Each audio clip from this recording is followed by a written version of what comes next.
Good morning, Ray. How are you doing Fine, today? thank you. Thank you. Well, thank you for joining us on Sure. our first episode of Marketing Insiders. Okay. We really, really appreciate it.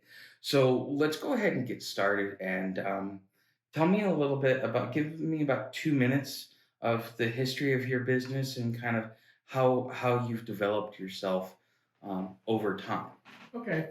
Um, I'm an attorney in Apopka. Uh, my law firm started here by my father. Father was named Johnny, and Johnny started practicing law in 1951. He grew up in Apopka. He and the former mayor, John Land, grew up together, graduated in 1938 from Apopka High School, and he came back to his hometown to be a lawyer.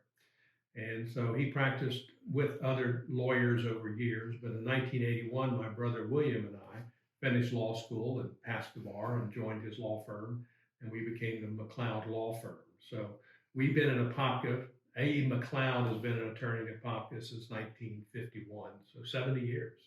Wow, so a lot has changed in 70 years. Right. So kind of give us a little bit of the history because I'm sure the way that you marketed yourself back then versus the way you market yourself now is different. Well, I believe in community service. I believe in getting involved in the community. Our father Johnny had been a county judge or a justice of the peace for 16 years.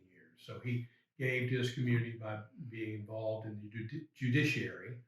He was involved with the Chamber of Commerce. He was involved with the volunteer fire department. He did all things inside the city to do things. In 1981, my brother and I got out. I got very involved with community events. I got involved with they were starting a new junior chamber of commerce or JCs. Hmm. They were starting a new, I think, Sertoma Club. I tried to help with that. I got involved with Toastmasters, which is to help with public speaking. And I got involved with the Miss Apopka pageant. I enjoyed being involved with that. I was a token male and all these women running a pageant. And I stayed involved in the pageants for, gosh, 38, 40 years, judging pageants around the state and in different states in the South. And so that was something I gave back. But it's a way of networking. I got involved in the Chamber of Commerce. I became a member of its board probably for 30 plus years. They called him president then. I was president of the Apopka Chamber of Commerce for a year. So being involved in the chamber, you learn a lot of things about the community. You learn a lot about the government. You learn about what's happening for economic development. And for me, marketing was just being present, being involved, letting people know we're there. And we give a lot of time to people in the community that can't really afford to pay legal fees on a retail basis. So as time has gone along, you started off at networking problem because back then TV advertising wasn't Right. really big. No internet. Yeah, and you had no internet. Right. And so, yeah, word of mouth is how businesses, and I find that very fascinating. Most of Apopka is the way people do business is all through word of mouth. Right. It's not like the big city. You go in there where it's like, yeah, do you have a commercial? So as time has gone along, so by the mid '90s, you've got the introduction of the internet. How did that change your marketing strategies? We probably formed our first website in the 90s. It was a very simple website, very static. It's not active. I don't have a video on it. I use it as a portal to get to information. So I have on the McLeodLawFirm.com, we have a place for resources. And clients want to know about certain things. I can direct them, go to my resource page and look up Florida statutes, look up things with the state of Florida. Where do you go to court to get the forms if you can't afford a lawyer? So those are things I do. But networking is and being present, uh, being at meetings to meet people. Do Okay. you think that networking is kind of a lost art in the modern era? Yes, because you're going now to more virtual meetings. Mhm. I when I was involved with the Chamber of Commerce and I was president of it, they had I helped form what they called, um, gosh, they had a monthly meeting where it'd be a cocktail party, and Mhm. we invite all members to show up for that. Mhm. They had a monthly luncheon, or a monthly breakfast, and it was a way of networking to physically come together. Now, I'm discounting anything dealing with COVID-19.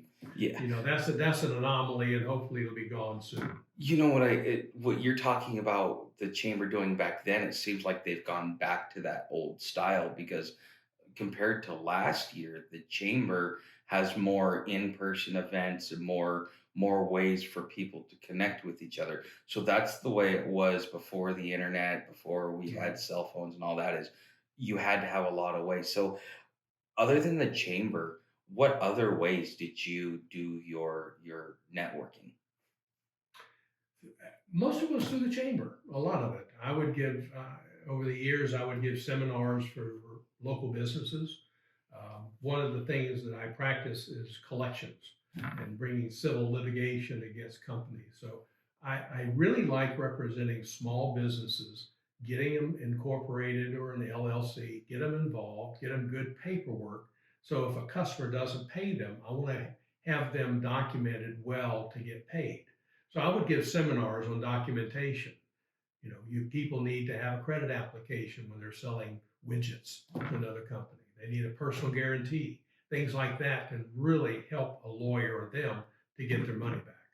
Okay, so you that well with your specialization. Correct. So the B2B going if you're doing B2B going through something like the chamber or other B2B networking groups. So like I remember you telling me that you also did BNI for a while. BNI. Oh, I'm sorry. I maybe No, I crisscrossed no, a different conversation. no. So have you ever tried BNI then? Is that the business networking? Yeah. I tried them. It didn't always work. Again, I myself have been a networker in my firm. My brother does not do much outreach looking around, Mhm. but I was always involved. I was on the board and president of now a group called STEPS program. It was a residential treatment center for drug and alcohol abuse. And Okay. so I got involved. It's a way of meeting people and this networking. And it's fun. You go to a cocktail party and you know this guy has a business and he says, "What kind of law practice you have?" I said, "Well, I represent businesses." You meet other young couples and they're starting a family and they say, "What do you do?" I said, "I do estate planning." So we know we can take care of your children if something happened to both of you. So my marketing was one on one and going in groups to speak to groups to just let people know that we were there. Plus, we've been here so long. Okay. People call and you called, cold call about wanting to do a video for our website. And I told you we've been here 70 years. I'm 69 next month. My brother is 65.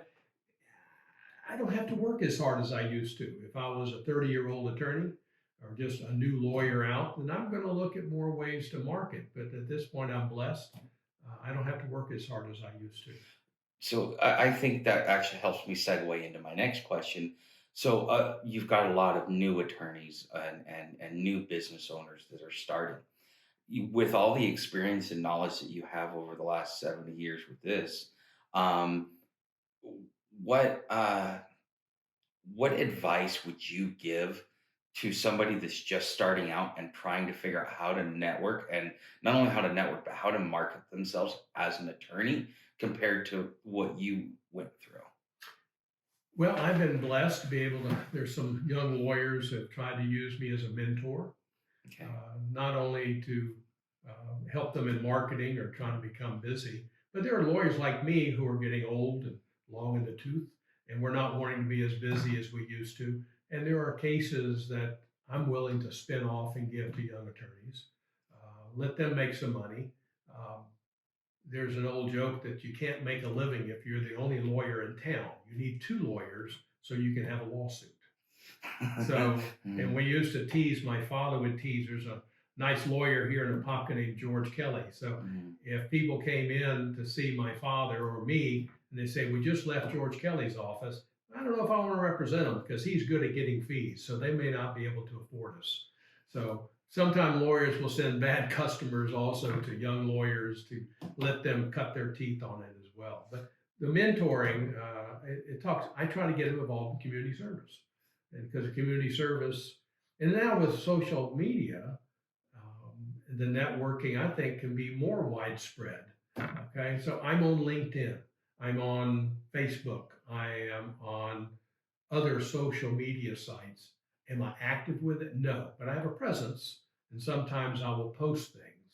The city newspaper here in town has the best of competition every year. You've seen that. The best of oil change companies, the best tire sales, the best lawyers, and such as that. And so we've been blessed for 11 years now straight. We've been voted the best law firm. But I'm marketing that. So I go through my customer list and I have emails, and I'll send an email blast out to customers, friends, and associates to say, it's that time of year. I would appreciate if you'd vote for me as the best law firm in Apopka. You So know, I'm marketing with that. I've recently gotten an email about a month or so back from someone saying that yeah, they wanted that they needed my vote and that this was the last time. So how does that reflect in increase of business as far as by s- getting an award like that and it's working with the newspaper? Well, a newspaper used it as an opportunity, a billing opportunity to sell advertisement. Okay. So they usually contact the top three vote getters, probably 2 weeks before it's announced who wins. And the newspaper sales lady will call and say, Ray, you're in the group of the top three again. Can we run your same ad as the last 11 years? And so it goes in a local newspaper. Is that widely spread? I don't know, but it's an accomplishment. It is a statement. But people talk, and when people need a lawyer, they're going to talk to some friends and say, well, who have you used? Well, I don't. I've heard the McLeod Law Firm does a good job. So again, it's word of mouth. Okay, and so word of mouth, do you think that that's more valuable than a lot of the paid content that is out there today? With having the word of mouth and having that foundation, or do you think it's just as lucrative and you could either go one way or the other? Well, my law firm does not do workers' compensation. We don't do criminal law, and we don't do personal injury. Hmm. So those are personal injury, especially, is really positive because people can say, "I got $600,000. Thank you, Dan." Hmm. Okay, I'm doing dirt law. I'm doing leases. I'm doing wills. I'm doing estate planning. Hmm. I'm suing ABC because they didn't pay my client. Those don't have the glamour of a personal injury case. So, an advertisement for me to say, "Come see me. I'm a general practitioner and I can help you with everything but workers' comp, criminal, and personal injury." It doesn't have the glamour and the glitz for advertising. So maybe a display ad in a newspaper, see Hmm. McLeod Law Firm, have an address and a contact information, but I don't have the sex appeal, so to speak, to put out there that I collected X dollars for a client. So over the years, so once the internet came in and businesses started having to create their own digital footprint, um, how did that how did you deal with the transition to that? And what have you found that have been the best platforms for you because you're a B2B type business? So how we have the introduction of the internet. By the time we hit about 2005, if you're a business and you don't have a digital footprint, you're already behind the eight ball. What was that transition like, and what platforms did you find were the most beneficial for you, and have they stayed beneficial for you uh, over the last 15 years As far as social media, as far as digital platforms, like Facebook, LinkedIn, things like that, or are you talking about how including Google and Yahoo and all those others? I actually will get 3 or 4 Google business referrals per month. Okay.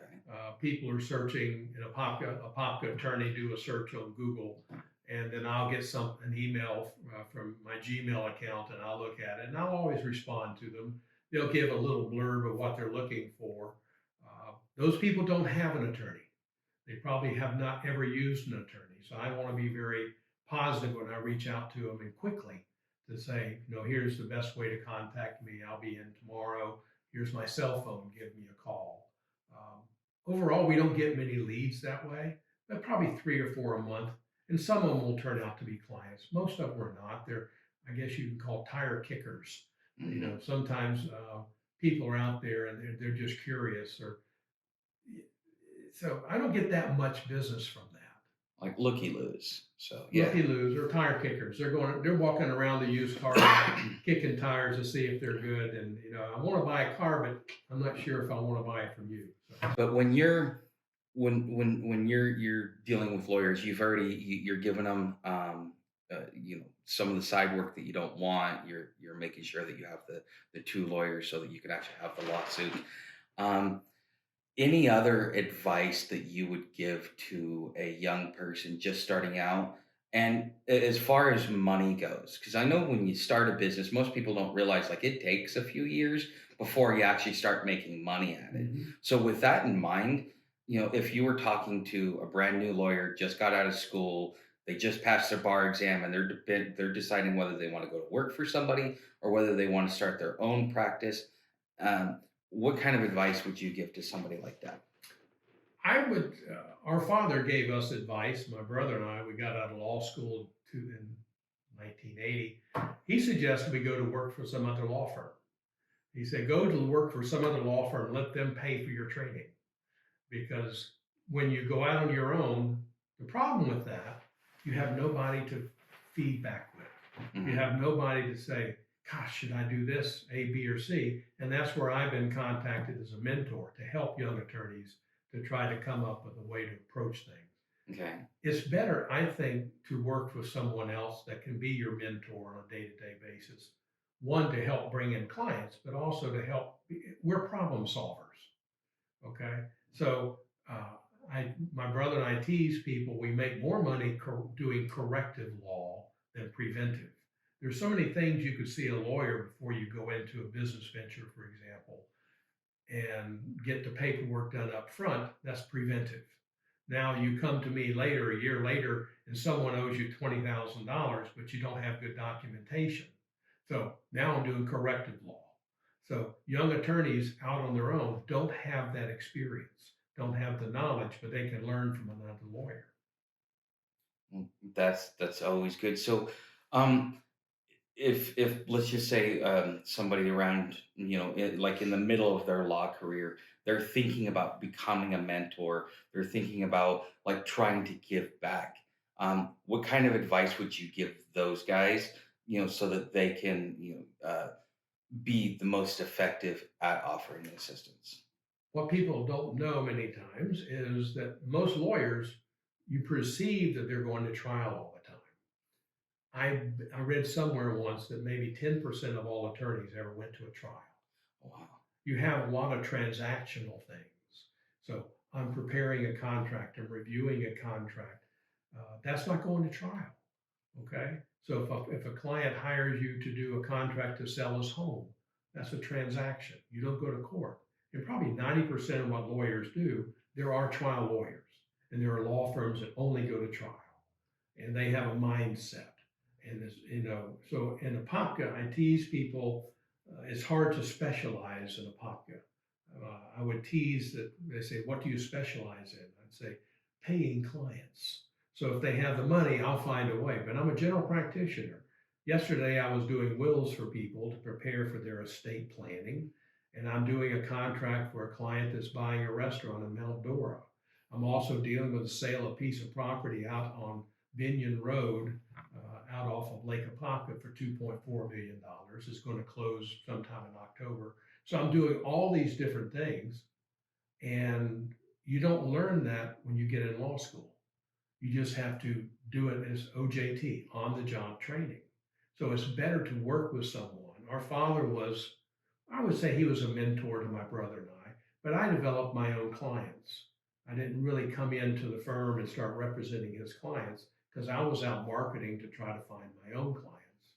So, what would I tell a young attorney? Work for someone else initially. They don't realize the true cost of what it takes to operate a business. And when you pay a lawyer X dollars an hour, I'm not getting that dollar per hour because I've got rent, I have insurance, I have workers' comp, I have to pay for materials, I pay for electricity, and all these things. As you know, as a small businessman, you can't say it, and you only need to bring in X dollars an hour. You have to be able to factor all your costs, and you can't bill every moment of your day. Yeah, and that actually segues into another good point. I have found that being a business owner, if you don't know your numbers, if you don't know what it costs you to get a client, You're going to what it lose costs money. you, You're going to s- lose money. so how would you help a new lawyer figure that out, or even a new business owner? Because even I talked to a guy yesterday. He's been in his business for a year, and we did a one to one, and he doesn't really even know what his cost per client is. So, what kind of advice, or how would you tell somebody to do something like that? And what do you see it to be as the importance in your industry? Well, you need to put pen to paper. You need to make a budget. You need to know what your rent is, what the insurance cost is, um, office supplies, depending on the kind of business you have. And so you're talking to someone that just started a business in your business, and someone hires you to do a videography a product of some kind, a video product, and you bid him and you give him an email or a letter that said, I can do a 15-minute segment for X dollars. Okay. Hmm. So he emails back, come to my office, be here then, let's do it. Sounds great. Have you properly documented that he's going to pay you? So you give him the video after it's done, and you spent time editing.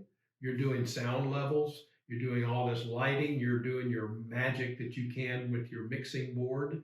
And so Hmm. you have 6 hours into a product that you spent 30 minutes doing a taping on. Do they realize what it really cost you to manufacture that 15-minute video? No. So your contract, when you prepare it, needs to be in writing, not Hmm. verbal. And these are the services you're going to provide. This is the product you're going to provide at the end, and this is when you anticipate getting paid. If you don't get paid, I don't know if you know this. So someone owes you $1,200 and you say, I'll take you to court. If you go to small claims court, the filing fee is $250. You pay the sheriff $40 out of pocket to serve them. Okay. So you're now out another $300 to collect $1,200. You go to court, you get a judgment for $1,500 plus 300. So he owes you $1,800. How do you collect that money? Yeah, that's where an attorney comes in.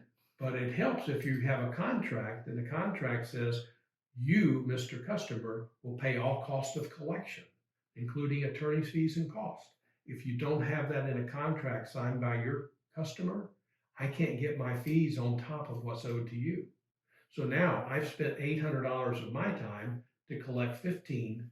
You'll get a check for $700. That is not a win for you.